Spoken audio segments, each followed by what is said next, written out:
Good morning, children. Let's study. Last day we have seen that the two differences in the maps, okay, and the term Hindustan. Now one more difference which we are looking today, that is the term foreigner. Similarly, here you see foreigner term had slightly different meanings over history.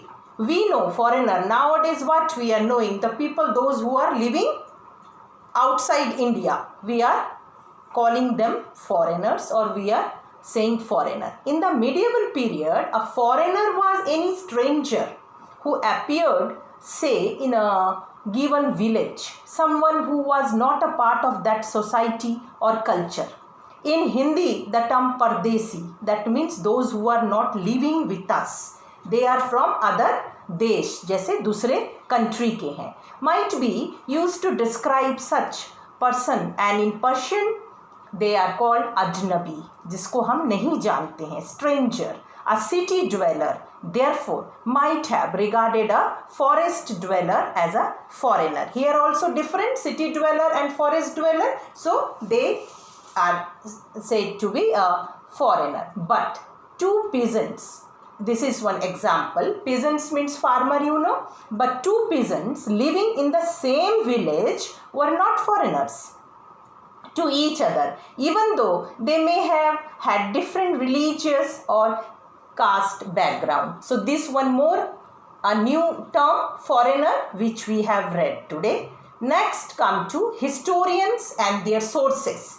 Here historians means those who studies history. Historians, how they have got, from where they have got, whatever have done before, from where they have got. Books are a major source. One more thing, one is book. However, human did not always use books. So what are the other sources? Other sources to study history includes coins, inscriptions, architecture and textual records for information. No printing press. That time there were no printing press, so books were written by hand. This led to changes between versions.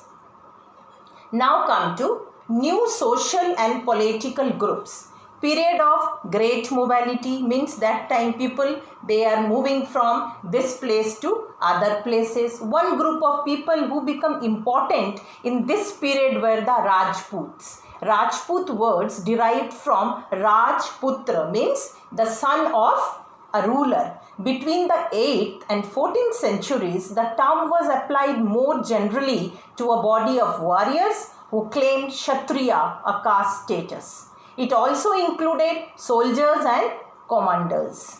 Other include Marathas, Sikhs, Jats, Ahoms and Kayasth. A jati and subcaste arose. So here in new social and political groups, this we have seen. Next is region and empires. The Indian subcontinent was divided into many regions and empires which developed their unique language and cultures. There was considerably conflict between these states. Occasionally dynasties like the Cholas, Khiljis, Tughlaqs and Mughals were able to build an empire that was pan-regional, spanning diverse region.